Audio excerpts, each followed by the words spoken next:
Morning. આજના લેક્ચરમાં આપણે સ્ટડી કરશું જે નલ પદ્ધતિ છે, જે ડેન્સિટી માપન માટેની પદ્ધતિ છે, જેમાં આપણે આજના લેક્ચરમાં સ્ટડી કરશું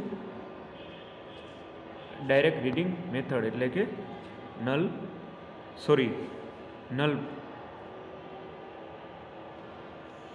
આપણે વાહકતાના માપન માટેની આપણે જે છે નલ પદ્ધતિ સ્ટડી કરશું આજના લેક્ચરમાં. તો કોઈપણ દ્રાવકની જે કંડક્ટિવિટી છે તેનો અવરોધ માપીને આપણે જાણી શકાય. કોઈપણ દ્રાવણની આપણે કંડક્ટિવિટી માપવી હોય તો એનો અવરોધ આપણે જાણી લઈએ તો એના ઉપરથી આપણે બરાબર અવરોધ માપીને આપણે એની કંડક્ટિવિટી જાણી શકીએ. ચાલો એની આકૃતિ જોઈ લઈએ. નલ મેથડ જીટીયુની ફાઇનલ એક્ઝામમાં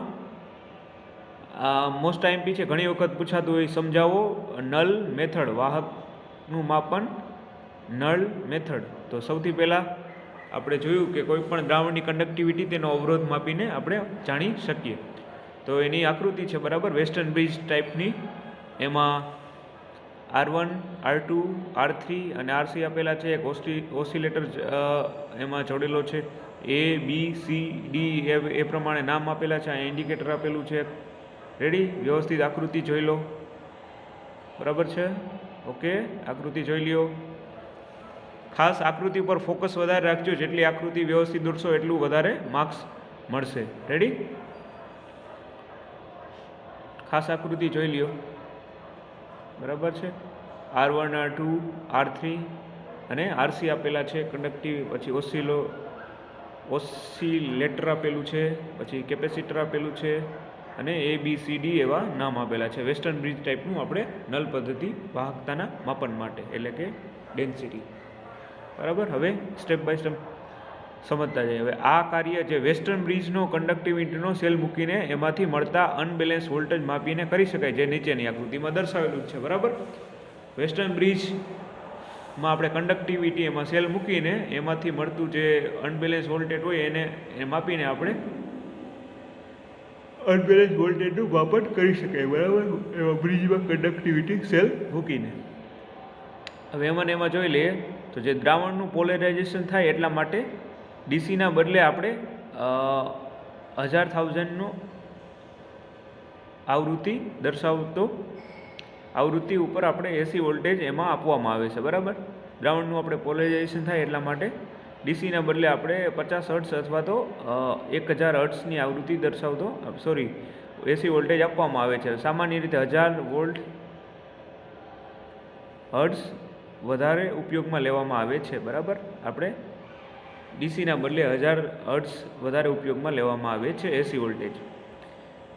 નેક્સ્ટ પોઈન્ટ જોઈએ તો જ્યારે આ વેસ્ટર્ન બ્રિજ છે બેલેન્સ હોય ત્યારે એવું ધારવામાં આવે છે કે કંડક્ટિવિટી સેલ માત્ર અવરોધની જેમ જ વર્તે છે અને બી પોઈન્ટ વચ્ચે વોલ્ટેજ સતત તફાવત 0 મળે છે અને એને બેલેન્સ વખતે RC બરાબર R12 અને R1/R2 એના ગુણાકારમાં જે છે R3. રેડી છે? બરાબર છે?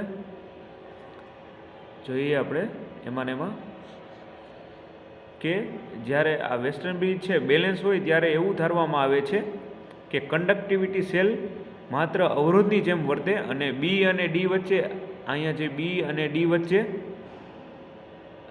પોઈન્ટ વચ્ચે વોલ્ટેજ તફાવત 0 મળે છે. એટલે એમાં જો વોલ્ટેજનો તફાવત જોઈએ તો એમાં 0 મળશે.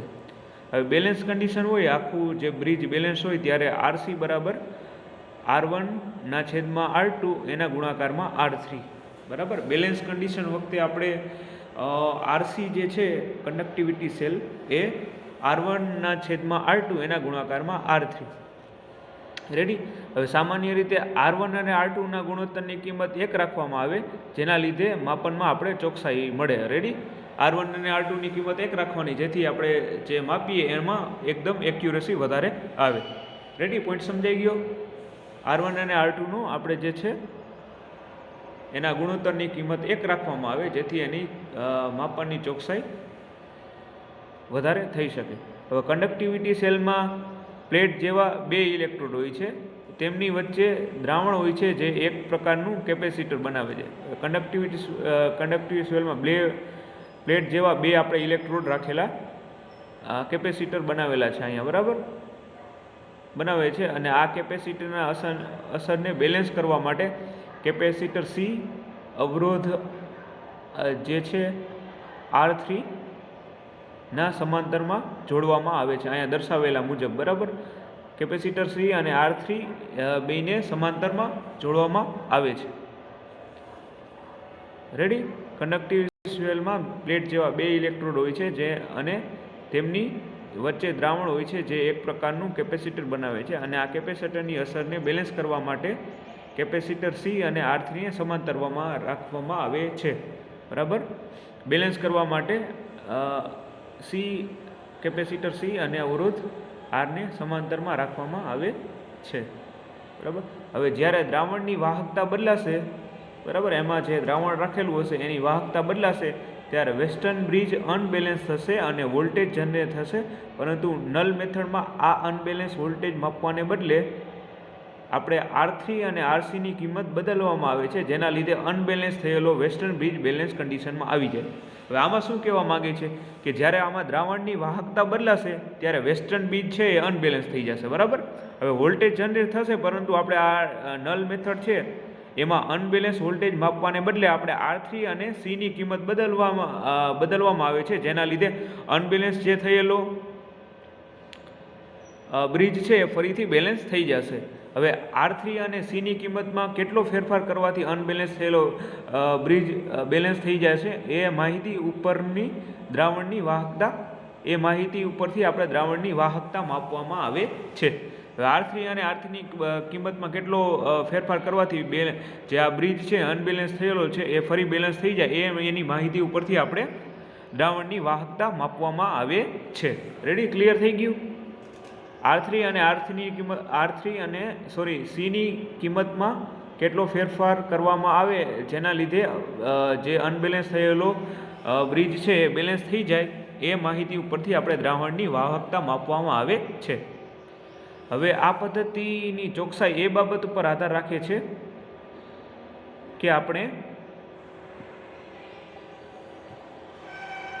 કેટલી ચોકસાઈથી બ્રિજને બેલેન્સ કન્ડિશનમાં રાખી શકીએ, બરાબર છે.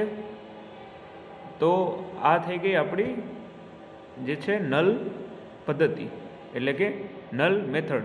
મોસ્ટ આઈએમપી છે. ફરી પરીક્ષામાં જીટીયુની ફાઇનલ એક્ઝામમાં ઘણી વખત પૂછાતું હોય સમજાવો નલ મેથડ અથવા તો નલ પદ્ધતિ.